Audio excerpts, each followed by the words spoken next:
Edward sat alone in his office, long after everyone else had gone home. The building was silent except for the hum of the fluorescent lights overhead. In his hands, he held a stack of papers that shouldn't have existed. They were the night's security logs from the past 3 months. Handwritten entries in blue ink, documenting every shift between midnight and 6 in the morning. Edward had requested them on a hunch, nothing more. But now, as he read through page after page, cold knot formed in his stomach. Something was very wrong. The first strange entry was dated November 12th. Gerald, the night guard, had written, 2:47 a.m. Heard voices in the east wing. Investigated. No one there. All doors locked. Edward frowned. The east wing was the oldest part of the building, rarely used except for storage. He flipped to the next night. November 13th. Gerald again, 3:15 a.m., motion sensor, triggered in server room. Checked footage. Nothing visible on camera. Edward leaned back in his chair. That was odd.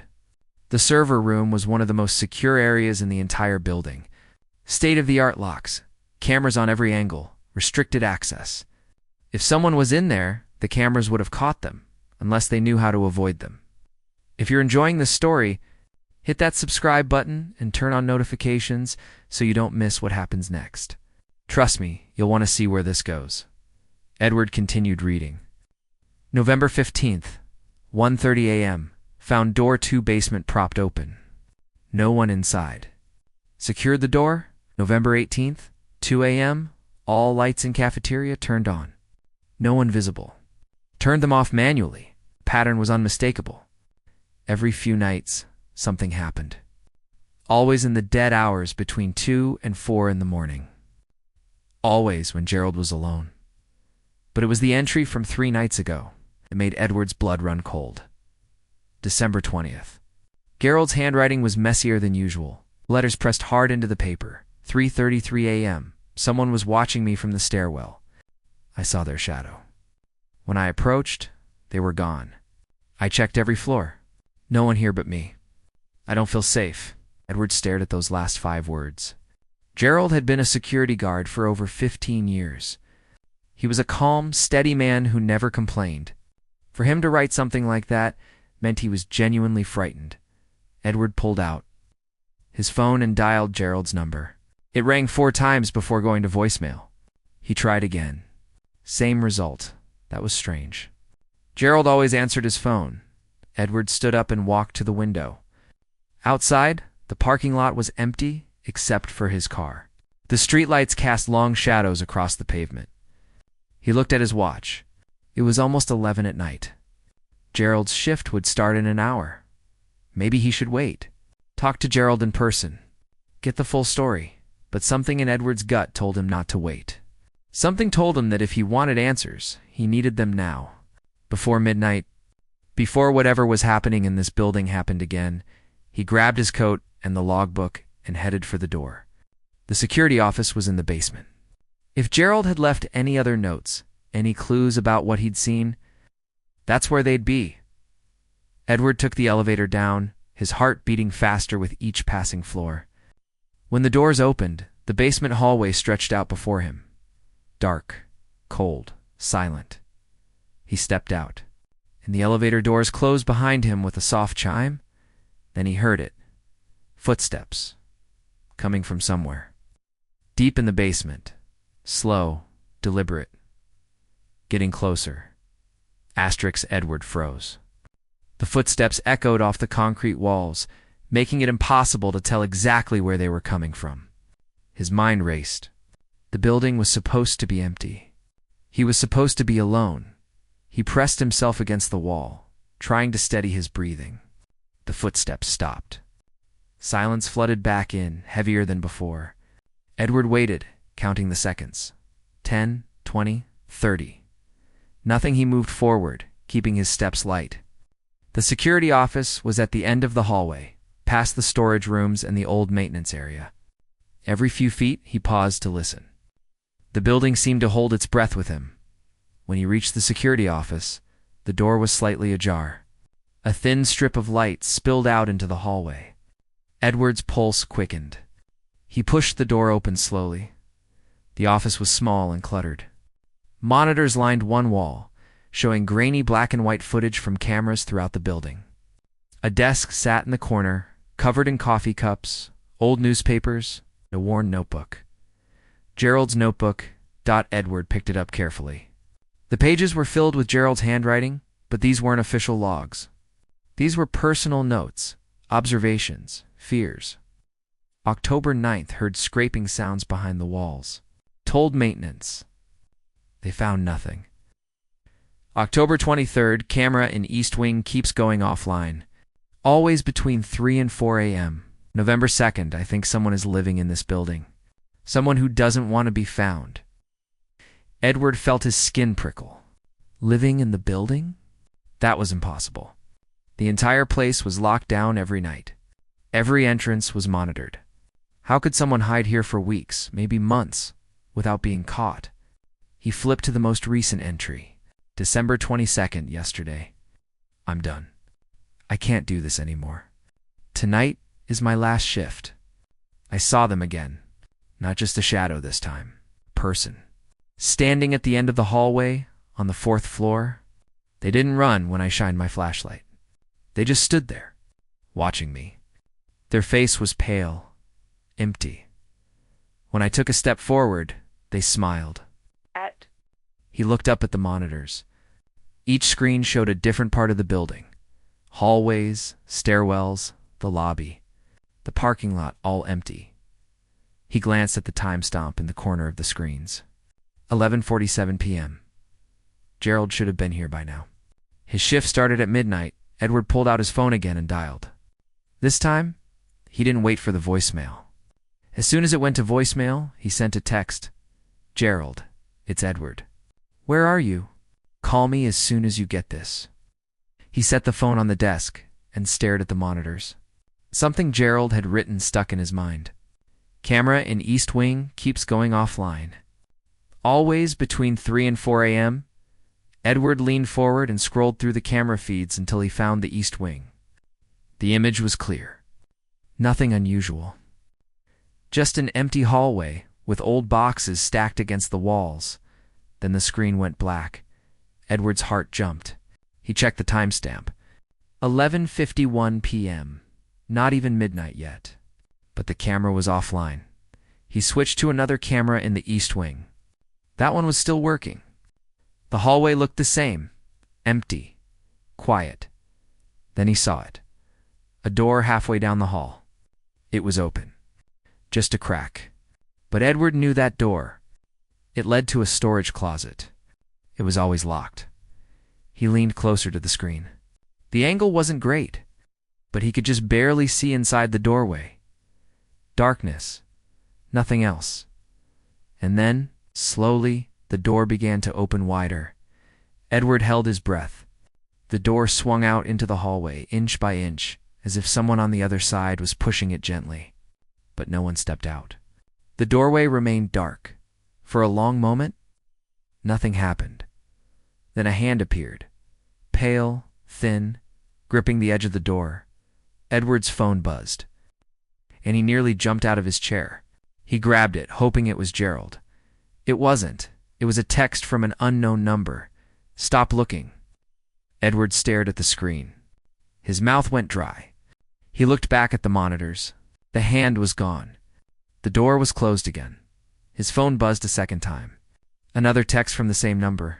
Leave the building now. Edward's mind screamed at him to run, to get out. But his body wouldn't move. He looked at the monitors again, scanning each feed. The lobby, the stairwells, the parking lot. And then he saw himself. On one of the screens, there he was, sitting in the security office, staring at the monitors. The camera was positioned somewhere behind him, up near the ceiling. But that was impossible. There was no camera in this room. Gerald had told him that months ago. The security office was the one place without surveillance. Edward turned around slowly.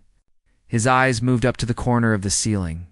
There, half hidden behind a bundle of cables, was a small black camera. The red recording light blinked steadily. Someone was watching him. Right now. In real time, and they had his phone number. Edward's mind raced. Whoever was watching him knew he was here, knew what he'd found, and they wanted him gone. He grabbed Gerald's notebook and stuffed it into his coat pocket. His phone buzzed again. He didn't want to look, but he had to. Third warning. Leave. Edward stood up, his legs unsteady. Every instinct told him to run, to get out of the basement and never come back, but something else held him in place. A question that wouldn't let go. Where was Gerald? If someone was living in this building, hiding in the shadows, watching from secret cameras, then Gerald had been dealing with them for months.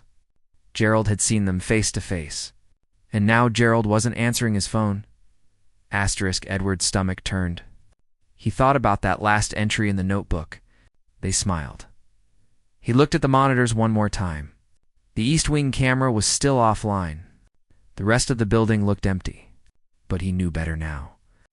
Empty didn't mean alone. Edward stepped out of the security office and into the hallway. The fluorescent lights buzzed overhead, casting everything in a harsh, cold glow. He moved quickly toward the elevator, his footsteps echoing too loudly. Behind him, a door creaked open. Edward stopped. He didn't turn around. He couldn't. Fear rooted him to the spot. The air felt heavier suddenly, like the temperature had dropped 10 degrees. You should have listened. The voice was quiet, calm. It came from somewhere behind him, back near the storage rooms. Edward forced himself to turn his head. A figure stood in the shadows at the far end of the hallway. It's tall, thin, dressed in dark clothes that blended with the darkness. Edward couldn't make out a face, just the vague outline of a person standing perfectly still. "Who are you?" Edward's voice cracked. "What do you want?" The figure didn't answer. Instead, they took a step forward. Then another, slow, deliberate, the way a predator moves when it knows its prey has nowhere to run. Edward backed up toward the elevator. His hand fumbled for the call button. He pressed it once, twice, 3 times. The elevator was on the 4th floor. It would take at least 30 seconds to get down here. He didn't have 30 seconds. The figure was closer now, close enough that Edward could see more details. A man, middle-aged. His face was pale, almost gray, with hollow cheeks and dark circles under his eyes. He looked like someone who hadn't seen sunlight in months. "You're trespassing," the man said softly. "This is my home." Edward's blood turned to ice. "Your home? You've been living here?" The man smiled. It was the same smile Gerald had described. Empty, wrong. Longer than you'd believe. No one notices. No one looks. Everyone goes home at night. Except Gerald. Where is he? Edward's voice was barely a whisper. "What did you do to Gerald?" The man tilted his head, studying Edward like he was something curious, something fragile. "Gerald asked too many questions. Just like you." Behind Edward, the elevator dinged. The door slid open. Without thinking, Edward threw himself backward into the elevator and slammed his hand against the lobby button. The doors began to close. The man didn't run. He just stood there, watching. And as the doors came together, he raised one hand and waved. The elevator lurched upward. Edward collapsed against the wall, his heart hammering in his chest. His phone was buzzing non-stop now. Text after text from the unknown number. "You made a mistake. We know who you are. You can't leave." Edward deleted the messages with shaking hands. He needed to get out. Get to his car. Call the police. Let them handle this. The elevator climbed past the 1st floor. Past the 2nd. It should have stopped at the lobby, but it didn't. It kept going. 3rd floor. 4th floor. Edward punched the lobby button again. Nothing. He tried the emergency stop. Nothing. The elevator was moving on its own. It stopped on the 5th floor. The doors opened. The hallway outside was dark. The lights were off. Edward stayed in the elevator, pressing himself into the corner. He hit the close door button over and over. The doors didn't close, and then he heard it breathing, just outside the elevator. In the darkness, "Hello, Edward?" It was a different voice this time. A woman's voice. soft, almost kind, but there was something underneath it. Something cold. "We've been waiting for you," the voice continued. "Gerald told us you'd come eventually. He said you were the curious type, always asking questions, always digging." Edward's throat was dry. "What did you do to Gerald?" "He's safe. For now. He's with us. Just like you're going to be." Footsteps approached from the darkness. More than one person. 2, 3, maybe more. Edward couldn't see them, but he could hear them, feel them. "You think this building is yours?" the woman said. "You think you own it because your name is on the lease. But you're wrong. We were here first. Long before you? Long before anyone." The footsteps stopped just outside the elevator. Edward could see shapes now, silhouettes. 5 or 6 people standing in the shadows just beyond the light. "Join us," the woman whispered. "Or join Gerald." Edward's hand shot to the control panel. He pressed every button. Basement, lobby, second floor. Anything. The doors finally began to close. As they did, one of the figures lunged forward. A hand shot through the gap, pale and thin, reaching for Edward. The doors closed with a heavy thud, severing the reaching hand from view. The elevator dropped. Fast. Too fast. Edward's stomach lurched as it plummeted down the shaft. He braced himself against the walls, certain it was going to crash. It stopped suddenly. Basement. The doors opened. Edward stumbled out into the hallway, gasping for air. He ran toward the exit, toward the stairs that led up to the parking lot. But when he reached the stairwell door, it was locked. He pulled harder. Nothing. He slammed his shoulder against it. The door didn't budge. From behind him, he heard the elevator ding. The doors were opening again. Edward spun around. The man from before stepped out. And he wasn't alone. 3 people emerged from the elevator. The pale man, a woman with stringy gray hair and hollow eyes, and behind them, barely visible in the shadows, a younger man with a blank expression.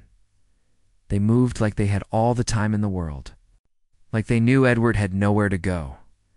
Edward's mind raced. The stairwell was locked.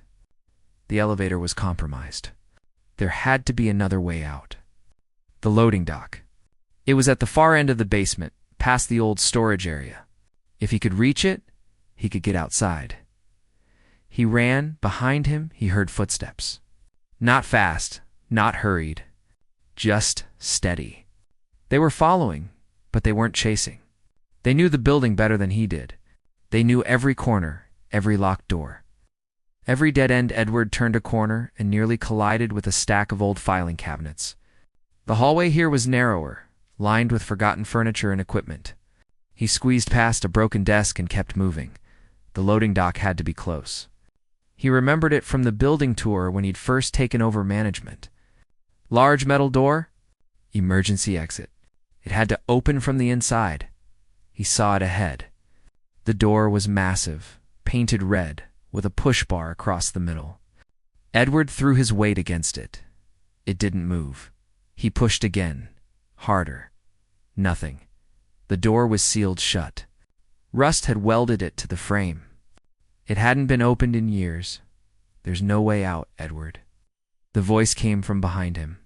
The pale man stood at the end of the hallway, blocking the way back. The others were with him, spread out across the width of the corridor. Edward pressed his back against the loading dock door. His phone was in his pocket. He pulled it out with trembling hands and dialed 9-1-1. No signal. Of course, the basement. Concrete walls. No windows. No signal. "We cut the lines," the woman said, stepping forward. Her voice was raspy, like she hadn't spoken in days. "No one can hear you down here. No one even knows you're here." Edward's mind flashed to his car in the parking lot. The only car. If someone drove by, they'd see it. They'd wonder. But who would drive by at midnight? And even if they did, would they care? "What do you want?" Edward asked, trying to keep his voice steady. "Money? I can get you money. Just Let me go. The pale man laughed. It was a dry, humorless sound. We don't want money. We want what you took from us. I didn't take anything from you. You did. This building, it was ours. We lived here, quietly, peacefully. No one bothered us. And then you came. New management. New rules. Security cameras everywhere. Night guards. You tried to push us out? Edward's mind reeled. How long have you been living here? Years, the woman said. We found ways in. Spaces between the walls. Forgotten rooms. The building is old. Full of cracks. Full of shadows. We made it our home. The younger man spoke for the first time. His voice was flat, emotionless. Gerald found us. He tried to make us leave. We couldn't let him do that. Edward's heart sank. Where is he? What did you do? He's in the room, the pale man said. The room where we keep people who ask too many questions? You're insane, Edward whispered. All of you. The woman smiled. Maybe. But we're safe here. And we'll do whatever it takes to stay safe. They started moving toward him, slow, coordinated. Edward looked around desperately. There was a door to his left. A maintenance closet. He lunged for it and pulled it open. Inside was darkness and the smell of oil and metal. He stumbled in and slammed the door shut behind him. His hands searched for a lock. There wasn't one. He pressed his weight against the door and felt the handle turn from the outside. They were trying to push in. Edward braced his feet against the floor and pushed back. For a moment, there was a stalemate. Edward holding the door closed, them pushing from the other side, then the pressure stopped. Edward held his breath. Silence. Had they given up? Were they waiting for him to come out? A new sound broke the quiet. Scraping. Metal on metal. They were doing something to the door. Edward couldn't see what asterisk, then he smelled it. Smoke, they were welding the door shut. Sealing him inside, Edward's heart raced. He spun around, searching the darkness for another exit. His hands found a wall, then another. The closet was small, maybe 6 feet by 6 feet. No windows. No vents large enough to crawl through. The smoke was getting thicker. Edward pulled his shirt up over his nose and mouth. His eyes watered. He coughed. He had minutes, maybe less. His phone. He pulled it out again. Still no signal. But he opened the camera and turned on the flash, using it as a flashlight. The beam swept across the closet. Shelves. Old tools. Cleaning supplies. Asterisk. And then he saw it. In the back corner, a grate in the floor, a drain. Edward dropped to his knees and pulled at the grate. It was held down by screws, rusted but not impossible. He grabbed a screwdriver from one of the shelves and worked frantically. The smoke was burning his lungs now. His vision was blurring. One screw came loose. Then another. The third one was stuck. Edward's hands were slick with sweat. He wiped them on his pants and tried again. The grate came free. Below was a narrow drainage pipe. Dark. Tight. But big enough. Edward didn't think. He lowered himself into the hole, feet first. The pipe was cold and damp. He had to twist his shoulders to fit. The walls pressed in on him from all sides. He pushed himself forward, inching through the darkness. His phone was still in his hand, the light bouncing off the wet concrete. The pipe sloped downward. Edward slid faster, unable to stop. His elbows scraped against the walls. His head hit the top of the pipe, and then the pipe opened up. Edward tumbled out into a larger space. He hit the ground hard, the wind knocked out of him. For a moment, he lay there, gasping, staring up at darkness. When his eyes adjusted, he realized where he was. The sub-basement. A level below the main basement. He'd heard about it in passing, but he'd never seen it. It was supposed to be sealed off. Abandoned decades ago. Edward stood slowly. His phone light swept across the space. It was massive. Old machinery. Broken pipes. And in the distance, a flicker of light. A lantern. Sitting on the floor, and next to it, slumped against the wall, was Gerald. Edward rushed forward, his heart pounding. Gerald was pale, his uniform torn and dirty. His eyes were closed. For a terrible moment, Edward thought he was dead. Then Gerald's chest rose. A shallow breath. Gerald? Edward dropped to his knees beside him. He shook Gerald's shoulder gently. Gerald, wake up. It's Edward. We need to get out of here. Gerald's eyes fluttered open. They were unfocused, confused. Edward? His voice was barely a whisper. How did you— The logs.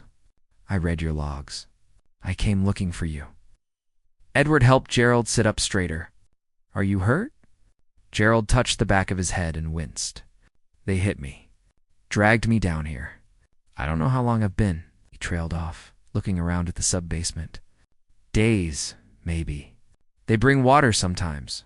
Food. They said I'd learn to accept it. Learn to be part of their family. Edward felt sick. How many of them are there? I don't know. At least 6. Maybe more. They live in the walls, Edward. There are passages. Hidden rooms. They've been here for years, watching everyone, waiting. A sound echoed through the sub-basement. Footsteps coming from somewhere above. Gerald grabbed Edward's arm. They know you're here. They always know. They have cameras everywhere, not just the official ones. Their own system. Can you walk? Edward asked urgently. Gerald nodded and tried to stand. His legs were weak, but Edward supported him. They moved away from the lantern, deeper into the darkness of the sub-basement. There's an old exit, Gerald whispered. I saw it when they brought me down. An access tunnel that leads to the street. It might still be open. They stumbled forward, using Edward's phone light to navigate. The sub-basement was a maze of corridors and rooms. Water dripped from broken pipes. The air smelled of mold and decay. Behind them, the footsteps grew louder. Multiple people. They were being hunted. There, Gerald pointed ahead. A metal door half hidden behind a collapsed section of wall. That's it. They reached the door, and Edward pulled on the handle. It was heavy, but it moved. The hinges screamed in protest, but the door opened. Beyond was a tunnel. Brick walls. A low ceiling.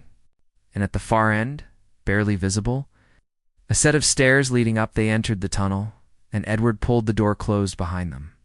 There was no lock. Nothing to stop their pursuers from following. Move, Gerald urged. Fast. They ran. Gerald was limping badly, but fear pushed him forward. Edward's lungs burned. His legs felt like lead. But the stairs were getting closer. They reached the bottom of the stairwell. The steps were steep, leading up into darkness. Edward helped Gerald start climbing. They were halfway up when they heard the door behind them slam open. Run, Edward shouted. They climbed faster, taking the steps 2 at a time. Gerald stumbled, and Edward caught him. They kept moving. The top of the stairs ended at another door. This one was older, wooden, swollen from moisture. Edward threw his shoulder against it once, twice. On the third impact, it burst open. Fresh air hit them like a wave. They were outside.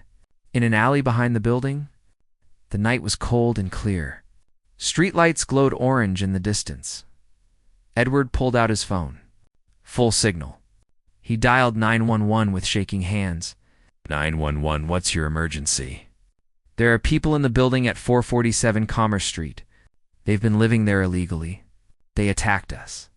We need police and ambulances. The dispatcher's voice was calm and professional. Stay on the line. Units are on the way. Are you in a safe location? We're outside, in the alley. Gerald tugged on Edward's sleeve. We need to go. They'll come out. Edward nodded. They moved toward the street, toward the light. Behind them, they could hear sounds from the building. Voices, angry, desperate. Police sirens wailed in the distance. Growing louder, Edward and Gerald reached the front of the building just as 2 patrol cars screeched to a stop. Officers jumped out, hands on their weapons. They're inside, Edward said quickly, pointing to the building. In the basement, maybe 6 or more people. They've been living there, hiding. The officers exchanged glances.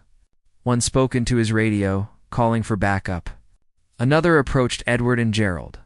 "Are either of you injured?" "He is," Edward said, gesturing to Gerald. "He needs medical attention." An ambulance arrived moments later. Paramedics helped Gerald onto a stretcher. He grabbed Edward's hand before they took him away. "Thank you," Gerald said. His eyes were wet. "I thought I was going to die down there." "You're safe now," Edward replied. More police arrived. Then a SWAT team. The building was surrounded. Officers entered with flashlights and tactical gear. Moving carefully through the doors, Edward stood on the sidewalk, wrapped in a blanket someone had given him, watching the scene unfold. His mind was still trying to process everything that had happened. An officer approached him. "Mr. Edward, I'm Detective Martinez. I need to get your statement." Edward nodded and began to explain. The night logs. The hidden cameras. The people living in the walls. It sounded insane, even as he said it out loud. But the detective listened without interruption. Taking notes, an hour later, the first of them was brought out. The pale man. His hands were cuffed behind his back. He didn't struggle. He just stared at Edward as officers led him to a patrol car. That same empty smile on his face. Then the woman, the younger man. Two more Edward hadn't seen before. They kept coming. One by one. 6 in total. Then 7. 8. Detective Martinez stood beside Edward, watching. "We found their living spaces," he said quietly. "Hidden rooms. Passages between the walls. They had supplies. Mattresses. Stolen food from the building's cafeteria. They've been there for at least 3 years. 3 years. Edward felt numb. Maybe longer. "We're still investigating." The detective paused. "You and your guard are lucky. These people weren't going to let either of you leave." Edward watched as the last person was brought out. A teenage girl. She looked frightened and confused. Younger than the others? Maybe she'd been born down there. The thought made Edward's stomach turn. As the patrol cars drove away, sirens fading into the distance, Edward finally allowed himself to breathe. It was over. 3 weeks had passed since that night. The building at 447 Commerce Street was closed, wrapped in police tape and under investigation. Edward hadn't been back. He wasn't sure he ever would. He sat in a small coffee shop across town, waiting. Gerald had called that morning and asked to meet. It was the first time they'd spoken since the hospital. The door chimed, and Gerald walked in. He looked better. Color had returned to his face. The bruises had faded, but there was something different in his eyes. A weight that hadn't been there before. They shook hands and sat down. For a moment, neither spoke. "How are you?" Edward finally asked. Gerald managed a small smile. "Better. Physically, anyway. The nightmares are still there." He paused. "I keep seeing that hallway. That face in the darkness." Edward nodded. "I know what you mean." "The detective called me yesterday," Gerald continued. "Gave me an update." "Thought you'd want to know too?" Edward leaned forward. He'd been avoiding the news, avoiding anything connected to the building. But he needed to know. "They found more," Gerald said quietly. "More people. Not living there, but evidence of others who had been. Missing persons reports going back 15 years. They think some of them never made it out." Edward felt cold. "You mean, they found remains. In sealed-off sections of the sub-basement. People who'd wandered into the building and never wandered out? Or people like us? People who asked too many questions." The weight of it settled over Edward like a heavy blanket. How did it go on for so long? How did no one notice? Gerald shrugged. "Buildings are full of sounds, noises. Most people don't question it. And these people, they were smart, careful. They only took what they needed. Moved at night. Avoided cameras. They knew every inch of that place better than anyone.